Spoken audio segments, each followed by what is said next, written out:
Chapter number 8 LAQ section number 3 आपको section number 3 में या तो सेक्शन नंबर 2 में SAQ या LAQ में ऐसे टाइप का क्वेश्चन कंपलसरी करना ये है कि सिमिलर ट्रायंगल में आपको ऑलरेडी क्वेश्चन में ABC is a right angle triangle already the question given right angle triangle हमको कैसा ड्रॉ करना है वो भी आता at right angle at C तो यानी राइट एंगल ट्रायंगल ड्रॉ करने के बाद राइट एंगल एट C यानी C नीचे आएगा राइट एंगल उसके हिसाब से and let BC is equal to A यानी जब C ये ले लिया तो इस C के बाद क्या आना B तो BC इज इक्वल टू क्या बता रहा है क्वेश्चन में A फिर उसके बाद CA is equal to B C के बाद ऊपर क्या बच गया A तो C और B को क्या ले लिया C और B के बीच में क्या है B ऑलरेडी क्वेश्चन में दे दिया CA is equal to B diagram को शो कर दिया AB is equal to C A B यहाँ से यहाँ तक का डिस्टेंस स्मॉल c है वो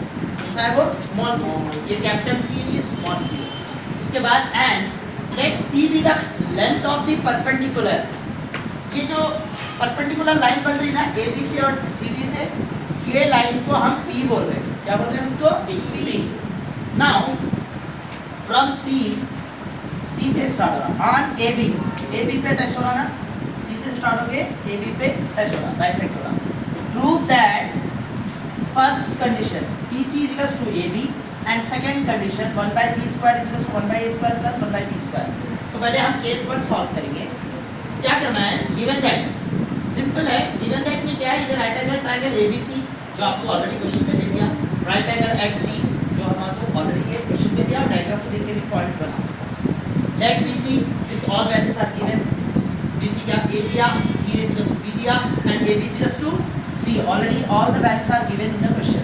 मैं systematic इसको solve करूँगा. Now let P be the perpendicular from C on AB. ये भी question में ही दे दिया होगा. ये भी points में बना दिया. तो देखिए आप diagram नीट draw करना है. फिर question में से जो चीज़ दिया हो, almost अपना आधा solutions का range cover हो जाएगा. Half of the solutions cover किया. Now you see, अब solve करना है case 1. CD perpendicular to AB. यानी CD ये लाइन AB से परपेंडिकुलर हो रही लाइक दिस टी शेप बन रहा है तो this form is nothing but perpendicular तो हमारे पास C से स्टार्ट होके D perpendicular to AB and CD is equal to P already we know that CD की वैल्यू क्या है P है क्वेश्चन में भी देखिए area of a triangle ABC formula of area of a triangle क्या है half into base into height तो हाफ इनटू बेस क्या बना हमारे पास AB इसका बेस क्या है AB है और हाइट क्या हो गया यहाँ पर CD तो AB की वैल्यू क्या है मेरे पास क्वेश्चन में भी दे दिया डायग्राम में देखिए AB की वैल्यू क्या है बेटा C और CD की वैल्यू क्या है P तो मैं CD की वैल्यू P लिखा और AB की वैल्यू क्या लिखा C लिख दिया and now half into CP तो therefore area of a triangle ABC is equal to half into CP आ गया तो equation number 1 in the same case आप जिस तरीके से ट्रायंगल ABC लिए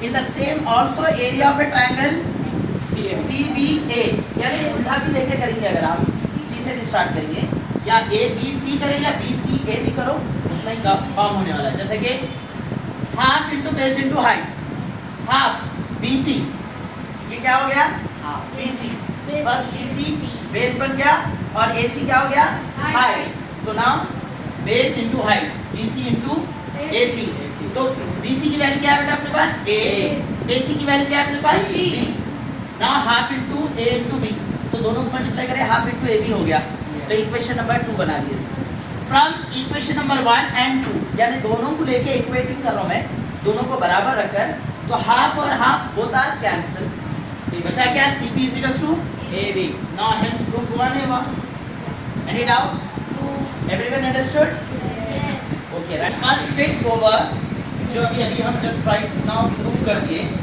सेम केस सेकंड बिट भी हमको इसी की हेल्प से सॉल्व करना है नाउ सी AC और AB और BC यानी आपको यहाँ पर जो सॉल्व करना है ये साइड हो गया अपने अपोजिट ये adjacent this called hypotenuse okay ये 3 साइड्स को हम मेंशन कर दिए 3 साइड्स के लिए after the 3 sides mention the names same आप क्या करेंगे since triangle ABC is a right angle triangle, right angle at C, common C right angle पे कोई फिट करें। यहाँ पे हम यूज कर रहे हैं पाइथागोरस थ्योरम।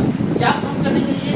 ये टर्म्स लाने के लिए क्या यूज करें हम? Pythagoras theorem. पाइथागोरस थ्योरम का फार्मूला है hypotenuse square equals to opposite square plus adjacent square. ये फार्मूला है जो हमको याद रहा, तो इसी की हेल्प से हम पूरा सॉल्व करने वाले हैं। तो ये फार्मूला जब कंप्लीट याद रहेगा, आप देखो हाइपोटेन्यूज की साइड अपने पास है AB, तो AB स्क्वायर हो गया इज इक्वल टू अपोजिट क्या हो गया?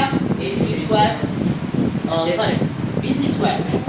यहाँ पर उल्टा एंगल ले लिए, समझो इधर हमको इधर शो कर दिए कि यहाँ पे सपोज कुछ भी कर सकते हैं आप, इसको अपोजिट ले लो और इसको एडजेसेंट ले लो।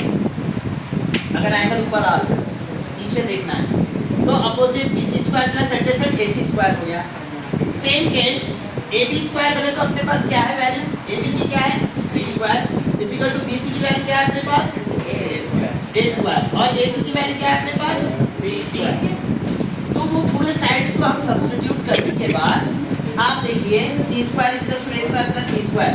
अब यहाँ तक कुछ भी हम पॉसिबिलिटी नहीं है करने की, तो मतलब हम क्या करें? ऑलरेडी द इक्वेशन नंबर 1 यानी case number 1 BC is equal to AB हमारे पास प्रूव हुआ। C को वैसे रखा, B को डिनोमिनेटर में भेज दिया, तो मतलब मेरे को C की वैल्यू आ गई। ओके, तो वो C की वैल्यू मैं यहाँ पे सब्स्टिट्यूट करा AB by B whole square का whole square is equal to A square plus B square जो है वो एज इट इज सेम लिखा, उसको मैं कुछ भी नहीं करा। नाउ C AB स्क्वायर मतलब A को भी स्क्वायर करना है, B को भी स्क्वायर करना, और ये स्क्वायर डिनोमिनेटर में भी होता तो B स्क्वायर भी होगा is equal to A square plus B square as it is. जब ये होने के बाद आप देखिए यहाँ पे जो कॉन्सेप्ट आया, इसको मैं क्या करा, ये AB स्क्वायर को डिनोमिनेटर में भेज दिया, तो डिनोमिनेटर पे से जब ये चले गया तो क्या बचेगा यहाँ पर से 1 बाई पी स्क्वायर हो गया। तो A square plus B square numerator same है, डिनोमिनेटर में A स्क्वायर B स्क्वायर आ गया। जब ये दोनों इन दोनों के साथ प्लस में डिवाइड हुए तो एक बार A square B square separate हो जाता, फिर प्लस का प्लस, फिर B स्क्वायर के साथ भी ये दोनों सेपरेट हो जाते।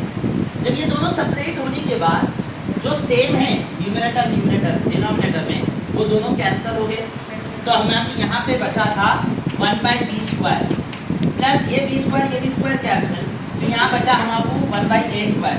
तो मैं क्या करा, ये दोनों सीक्वेंस ऑर्डर में नहीं है बल्कि देयरफॉर 1 बाई बी स्क्वायर तो as it is equal to 1 by A square पहले लिखा प्लस 1 बाई बी स्क्वायर।